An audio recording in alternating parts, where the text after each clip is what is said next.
Home to 2.3 million people, Houston is the fourth largest city in the United States and one of the most culturally diverse. Yet it rarely tops travel bucket lists. Often overshadowed by Austin or San Antonio, it's not always on travelers' radars.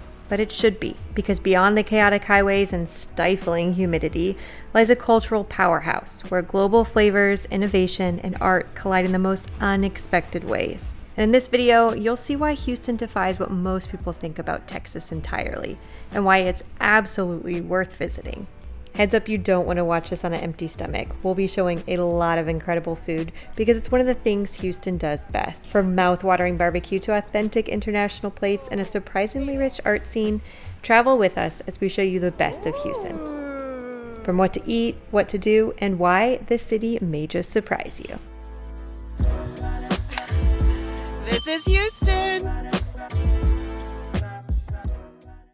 The first thing you need to know about Houston is that it is massive, truly. So where you stay can really make or break your experience. We chose the Best Western Plus Downtown Inn and Suites, which is conveniently located between downtown and the Montrose neighborhood. It's close to a lot of the city's top attractions, and it was comfortable, a great value, and packed with amenities, like free breakfast, a pool and jacuzzi, a gym, and even full kitchens in some suites, which is perfect for longer stays. Best of all, there's complimentary on-site parking, which definitely comes in handy since you're going to be driving everywhere. Our first stop is to get the food Texas is best known for, barbecue, with two of our friends, Alex and Haley, who you might recognize from our Baja RV road trip in 2023. They've returned to their hometown after having their first child and are showing us around to some of Houston's top spots this week. Blood Brothers recently earned a Bib Gourmand Award from the Michelin Guide, and it's easy to see why. Widely considered one of the best spots in Texas for smoked meats, they serve up all the classics you could want, but it's their fusion flavors that really set them apart. Think brisket chow fun, a killer pastrami banh mi with garlic aioli, liver pate, and pickled veggie. Oh, and pork belly burnt ends that come tossed in your choice of 4 house-made dressings. We need another order of that. Oh my god. They have like a char siu barbecue Chinese glaze on top, and it's crunchy yet soft. It melts in your mouth. It's savory. It's perfection. Don't miss the deep fried bao bun stuffed with char siu pork belly, water spinach, and hot mustard. It's interesting. I've never had a bao that was like fried. It's got a nice crunch, a nice crisp. And of course, when we spotted the sweet and sour fried ribs on the menu, we had to order them. I mean, does it get any more unique? Wow, look at that, dude. It falls right off the bone. I don't really think it's necessary to fry pork rib, but it definitely adds to the decadence. I'm not mad about this. We needed to walk off all of that barbecue, so we headed to one of Houston's most photographed tourist attractions, the Waterwall in Uptown. Framed by oak trees and tucked beneath the Williams Tower, this 64-foot tall semicircle pumps out a whopping 11,000 gallons of water per minute. It's an impressive sight, but it's also a busy one. Expect crowds and a bit of a wait if you're looking for that iconic photo with no one else in it.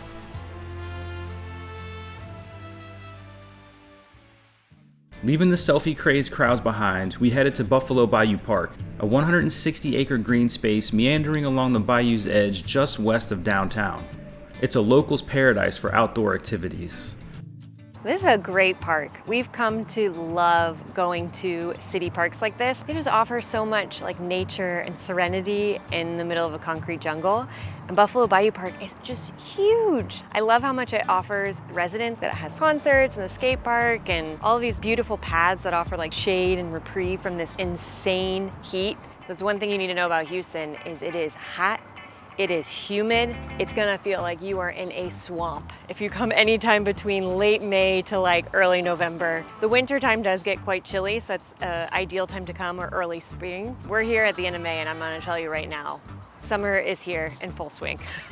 We are covered in sweat at the end of every single day. But you just gotta know that. Come prepared, wear light clothing, and if you need a reprieve, come to Buffalo Bayou Park. It's got lots of shade and breeze to offer you. Buried beneath the park is one of the city's most hidden gems, the Buffalo Bayou Park Cistern. Originally built in 1926 as a drinking water source, the city quickly outgrew it and decommissioned it in 2007 due to an irreparable leak. Now, it's a striking venue for guided history tours and rotating art installations. We're gonna all do a hum together. Once I cover the bottom of the flashlight, we're gonna stop. All right, everybody ready?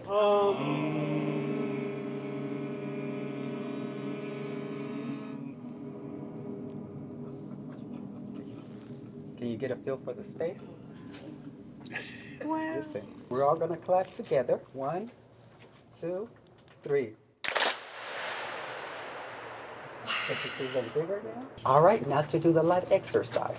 Oh. Awesome is that? That's pretty cool. That's pretty cool, huh? Inside, it feels cavernous and surreal. 221 concrete columns stretch 25 feet high with their reflections perfectly mirrored in just 10 inches of water on the floor. It bends your perception of the space, and it feels like a scene from the movie Inception.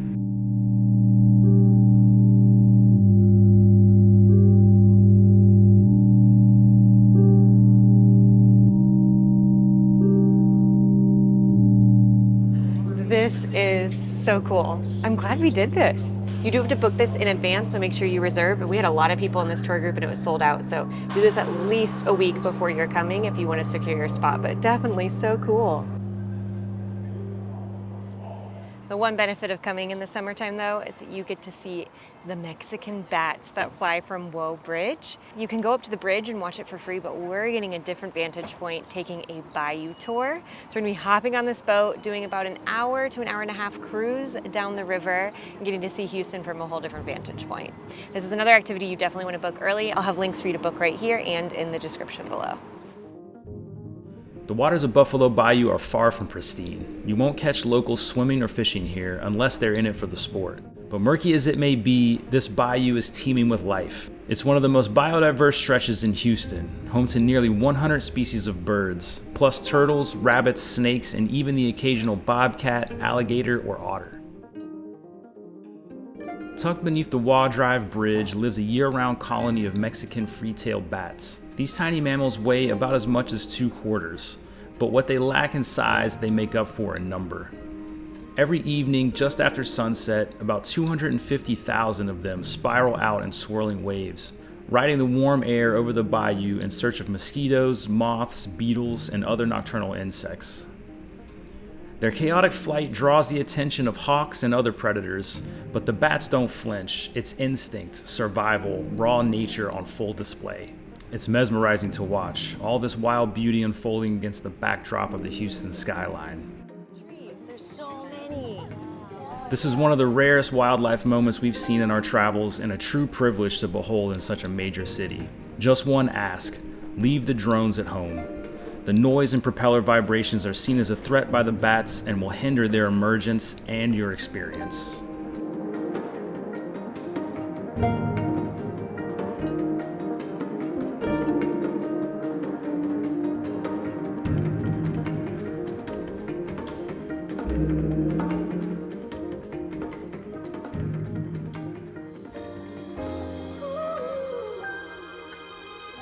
For dinner, we made our way over to the Post, one of the coolest new additions to downtown Houston.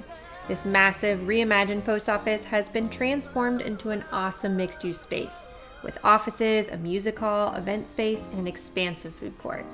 Our first stop was Taco Fuego, where we got a steaming rich bowl of birria ramen.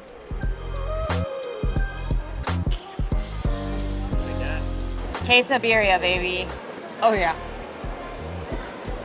We also got something from Chop and Block, which is West African food. We got a traditional curry with some chicken. We got beautiful plantains. They have cauliflower, and it's on top of rice with cilantro and some beans. It looks awesome, which is great. Yeah.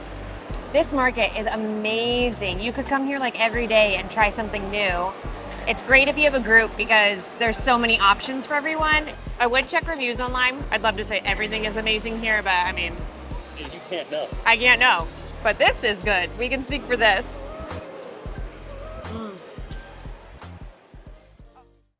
Most mornings, we kept breakfast simple, just a coffee and a light pastry to save room for the inevitable food marathon later that day. But we still made time to explore Houston's coffee scene, and it did not disappoint. One of our favorites was Kafita, an Ethiopian coffee shop where lattes are infused with house-made spice blends and the pastries are super creative. The coffee there was truly the best we had on our trip. Of course, some mornings restraint went out the window, because let's be honest, skipping breakfast tacos in Texas feels borderline criminal. You'll find them just about everywhere. but the pit room does them right. Think brisket, pulled pork, sausage, or chorizo all wrapped up in a warm tortilla with eggs ready in minutes. It's fast, affordable, and truly addictive. Oh my God. They're so good. Brisket, baby. Oh my God. This one's my favorite. It's so juicy. The brisket's so tender.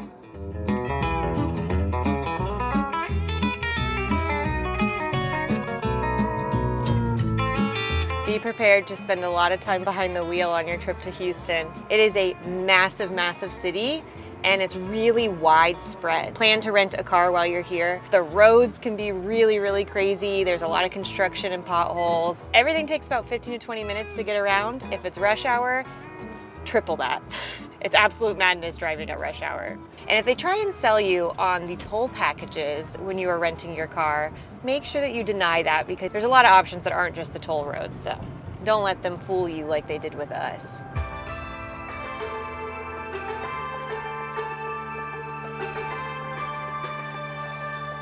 Today we came to Bel Air Boulevard, which is home to Houston's Chinatown. It's mostly strip malls, and it's not a super beautiful or iconic area, but it's home to some of the best restaurants, and it's a great representation of how multicultural and diverse Houston really is. This strip mall alone has a Vietnamese spot, a Chinese supermarket, Szechuan restaurants, a taco shop, and it's just amazing to see all of these different cultures mixed together. We're gonna be doing our own DIY food tour today, trying a little bit of what we can. There's not enough time to even just eat in this area alone on your trip. This is a place that you would come to if you were local over and over again for some really good food. And our first spot is a newly recommended Michelin restaurant serving up amazing Szechuan food. Our lunch at Mala was one of the best meals of the trip. Their traditional Chinese dishes like mapo tofu and dry pot beef were delicious, but their house specialty, water boiled fish, is not to be missed. Houston's diversity is possibly its greatest strength, with a wide variety of ethnicities calling it home, including a large community of Vietnamese Americans. After the fall of Saigon in 1975, thousands of South Vietnamese refugees settled here, bringing along their culinary traditions and inspiring unique fusion dishes like Viet Cajun crawfish. It's a classic Cajun boil amplified with Vietnamese flavors: garlic, lemongrass, ginger, butter, and plenty of heat. These mud bugs are spicy, rich, and so damn tasty. I am officially prepped for Viet Cajun. It's a Houston original. Oh, baby. I love a good mud bug. Do you suck the heads? Are you a head sucker? I'm a head sucker. It's our sauce. You want to lick it all up. The sauce is so good. Our next stop was Sangdong, known for their Shanghainese dumplings, made in-house daily. We got two types: their house specialty, which is delicately wrapped dumplings filled with chive, cabbage, and chicken in a rich beef broth, followed up by pan-fried chive buns with mushrooms, egg, glass noodles, and Asian greens. Both of them were super unique and like no other dumplings we'd tried before.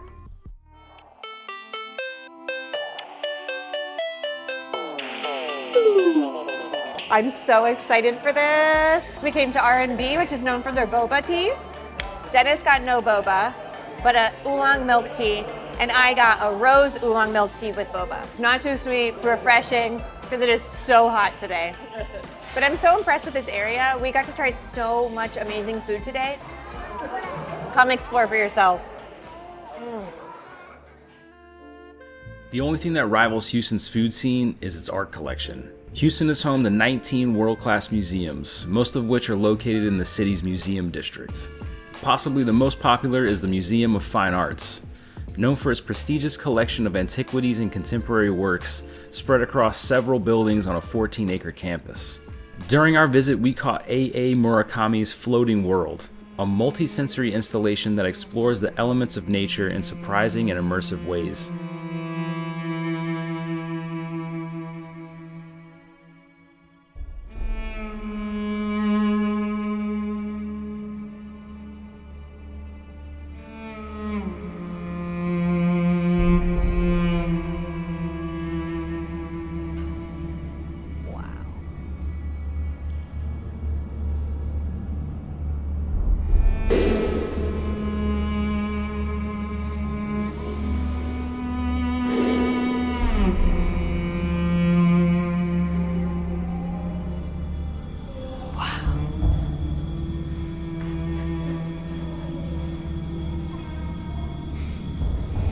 This is the Neon Sun. It uses no actual neon. It doesn't even have electricity. Instead, it uses a vacuum tube filled with plasma, the same material that composes lightning, the stars, and the tails of comets. Typically unseen and rare on our planet, plasma is the fourth state of matter and composes more than 97% of the known universe. This was hands down our favorite museum of the trip, and one that's worth dedicating a few hours to or more to fully explore. Another must-visit is the Menil Collection, a free gallery showcasing the private collection of the Menil family. Former oil tycoons, the Menils used their fortune to amass a remarkable range of art, now displayed across several buildings open to the public Wednesday through Sunday. Houston's casual, no-frills mom-and-pop restaurants are its heart and soul, but the city also brings some serious heat when it comes to fine dining. Recently recognized by the Michelin Guide, we snagged a reservation at Blue Dorn, a Gulf Coast meets French-inspired restaurant in the Montrose neighborhood. Every plate we ordered, from the smoked oysters with chilies and lemongrass to the stuffed squash blossoms, smoked short rib ravioli, crawfish pasta, and the dry-aged burger, was truly exceptional. If you're looking for something further east, Nancy's Hustle and Edo is another standout. This Bib Gourmand awarded modern bistro and wine bar is a local favorite. It's laid back and cozy and is serving up some seriously impressive food. Their shareable plates are thoughtful and creative with dishes like endives and pecan butter with grapefruit and dates, duck dumplings, and sourdough capellini with blue crab. And if you want to finish a perfect night off in Houston, you're going to have to visit a Honky Tonk. Knowing we love cumbia, our friends took us to Neon Boots, a country dance hall that celebrates Houston's Mexican-American heritage with a lively Latin night. Showing our age, we showed up around 10 p.m., early by nightlife standards. But by the time we left, the floor was filling up with experienced dancers and total newbies, all connected to the cumbia rhythm. It was such a fun night and a classic Texas evening. The next morning, we found ourselves at Emma, a Michelin Bib Gourmand cafe known for Mexican breakfast classics like Café de Olla, chilaquiles, and concha pastries. I'm so excited for this. It looks so good. Sesame strawberry twist. What? This spot is clearly very popular by locals. We waited about 45 minutes in line to get in here, but who doesn't love a good Mexican breakfast with some awesome pastries? And it's like super authentic. Oh, the strawberry is so vibrant. This is a berlinesa, custard-filled donut, horchata flavor. It's like a churro consistency and flavor on the outside, but with horchata filling. Chilaquiles is like the best invention ever. It's the best breakfast ever. You fight me on it, I don't care.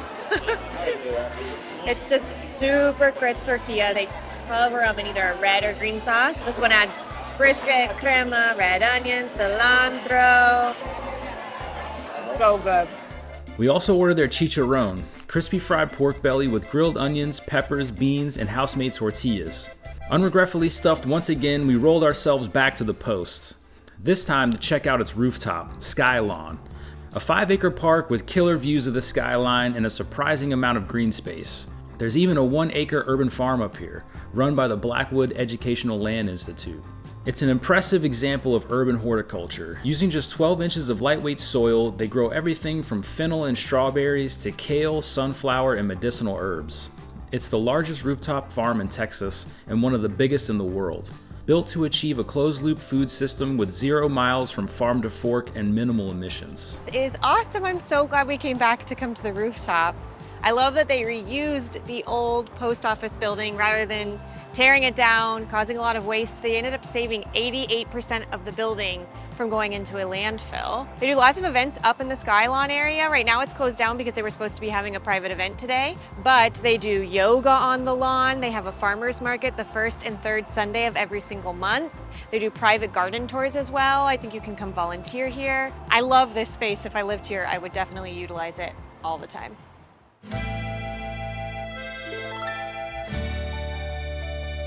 Ninfas on Navigation is the original Tex-Mex spot in Houston. It's super iconic. It's popular for a reason. It's been here forever, and it's such a vibe in here. The fajitas are what they're known for, but we decided to go with the Texas combos so we could get a little bit of diversity in what we were getting. So we can build our own fajita. We also got 2 beef tacos, cheese enchiladas, and Dennis got a beef tamal. So much cheese. That's good. It's definitely not like authentic Mexican that you'd get if you were south of the border, but it is iconically Tex-Mex. So if you're looking for good Tex-Mex, this is where you come. Oh.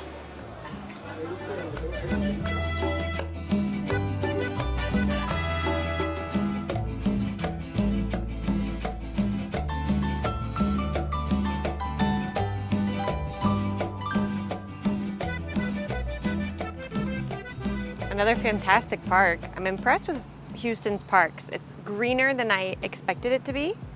This one is just massive. It has a huge public golf course, free Japanese gardens for you to stroll through. It has this very famous obelisk and like a reflecting pond. There's lots of trails. People are walking around just getting in their daily steps, and it's definitely a really nice experience. It's also home to the zoo, and it's at the very base of the museum district area, so you can go to the Museum of Fine Arts. They also have a natural history museum here, which is supposed to be absolutely excellent. One of the top things to do if you like Google what to do when you're in Houston is to go toward the Galveston area and go to this Kennedy Space Museum that's out there. Obviously, we're sticking to the Houston city limits in this video, but it is definitely something to add to your bucket list if it's of interest to you. I'm just grateful that we have great weather today. It rained a ton last night, and it's brought in this like fresh crispness. The humidity's down, and there's like a nice breeze, and it actually doesn't feel miserable to be outside. So that's a very welcomed relief. There's no way we were gonna visit Texas and not get barbecue every chance we got. Honestly, Texas barbecue should be its own love language. This is our third barbecue stop on this trip, and there's still so many more places we could have tried. This is Truth Barbecue. They're one of the top spots. Brisket obviously is what they're known for, but they have a lot of delicious things to choose from. And there is always a line. This smells so good. I mean, have you ever seen anything so beautiful? We got the 3-meat platter with a little bit of mac and cheese, a tater tot casserole. And truth be told, we decided to come to Truth because we heard that the pork ribs are more of a traditional Texas style over other popular spots, which are still very good. They just have like a Carolina pork rib. Look at that ring. Look at that smoke ring, dude. That's what you're looking for. I'm trying it without barbecue sauce first. You should always do that. Barbecue sauce can enhance it for sure, but you gotta know if it's good to begin with. It's good to begin with. This trip has been mostly eating, which I'm totally fine with. But we've had a lot of food and we've been full the entire trip. But you can't pass this up. You can't. Oh, it's all over your face.